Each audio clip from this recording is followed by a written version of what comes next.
मुख्य चुनाव आयुक्त राजीव कुमार ने बीते दिनों 16 मार्च को बड़ा ऐलान किया। यह मीडिया से रूबरू हुए और लोकसभा चुनाव 2024 की वोटिंग और परिणामों की तारीख का ऐलान भी किया। 19 अप्रैल से 7 चरणों में मतदान होगा और वोटों की गिनती 4 जून को होगी। इस ऐलान के साथ ही आचार संहिता लागू हो गई। इसी दौरान राजीव कुमार ने सोशल मीडिया की पोस्ट को लेकर एक अहम बात कही। उन्होंने कहा कि उनकी नजर पैनी रहेगी, जिसका सीधा मतलब है कि अगर किसी नेता के द्वारा या आम नागरिक के द्वारा इस नियम को तोड़ा जाता है तो उसे जेल की हवा खानी पड़ सकती है। नियमों के तहत कोई भी व्यक्ति या नेता सरकार की उपलब्धियों वाले विज्ञापन प्रिंट, इलेक्ट्रॉनिक्स और दूसरे मीडिया प्रिंट्स नहीं दे सकेगा। आम लोग भी सोशल मीडिया पर पोस्ट करते वक्त सावधानी बरतेंगे। अगर पोस्ट के नियम के विरुद्ध पोस्ट को पाया जाता है नियमों के विरुद्ध, तो उन पर भी कानूनी कार्रवाई हो सकती है। कोई भी मैसेज शेयर करने या फिर लिखने से पहले आचार संहिता के नियमों को जानना बहुत ही जरूरी है। तो आए जानते हैं। नमस्कार दोस्तों, एमएससी न्यूज चैनल पर मैं हिदी चोपड़ा सभी दर्शकों का स्वागत करता हूं। तो जानते हैं आदर्श आचार संहिता दरअसल है क्या।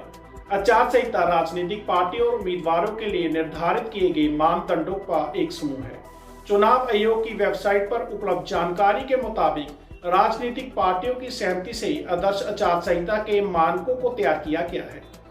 इसके सिद्धांतों का पालन करने के लिए सभी ने सहमति दर्ज की है। निर्वाचन आयोग की तरफ से चुनावी तारीखों की घोषणा किए जाने के साथ ही आदर्श आचार संहिता लागू हो जाती है। लोकसभा चुनावों के समय आचार संहिता पूरे देश में लागू होती है। विधानसभा के चुनाव सहित संहिता सिर्फ राज्यों में ही लागू होती है। चुनावों के समय यदि वो निर्वाचन क्षेत्र राज्य, राजधानी, महानगर, शहरों, नगर निगमों में शामिल है तो यह संहिता सिर्फ संबंधित निर्वाचन क्षेत्रों के में ही लागू होगी। अन्य सभी मामलों में आदर्श आचार संहिता चुनावों वाले निर्वाचन क्षेत्रों के अंतर्गत आने वाले संपूर्ण जिलों में लागू होगी। उम्मीदवारों को भी हो सकती है जेल। जी हाँ, सही सुन रहे हैं आप। आचार संहिता चुनाव आयोग के बनाए नियम है, जिनका पालन हर पार्टी और हर उम्मीदवार को करना होता है। इसका उल्लंघन करने पर सख्त एक्शन लिया जा सकता है। प्रत्याशी के चुनाव लड़ने पर रोक भी लगाई जा सकती है। एफआईआर दर्ज करवाने के बाद उम्मीदवार को जेल भी भेजा जा सकता है।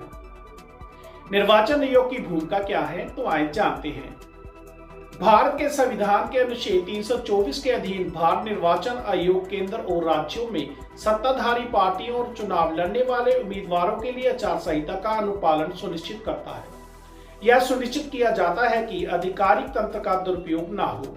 इसके अलावा चुनावों में रिश्वतखोरी, मतदाताओं को प्रलोभन, उन्हें धमकाना या डराने जैसी गतिविधियों पर रोक लगाई जा सके। आचार संहिता की मुख्य विशेषताएं क्या है, आइए जानते हैं। आचार संहिता आदर्श आचार संहिता की मुख्य विशेषताएं निर्धारित करती हैं कि राजनीतिक दलों, निर्वाचन लड़ने वाले अभ्यर्थियों और सत्ताधारी दलों को निर्वाचन प्रक्रिया के दौरान कैसा व्यवहार करना चाहिए। मतलब निर्वाचन प्रक्रिया बैठकें आयोजित करने और मतदान दिवस गतिविधियों और सत्ताधारी दल के कामकाज के दौरान उनका सामान्य आचरण कैसा होगा। इसी तरह से इंफॉर्मेशन वीडियो के लिए आप बने रहें एमएससी न्यूज चैनल के साथ। जय हिंद, जय भारत।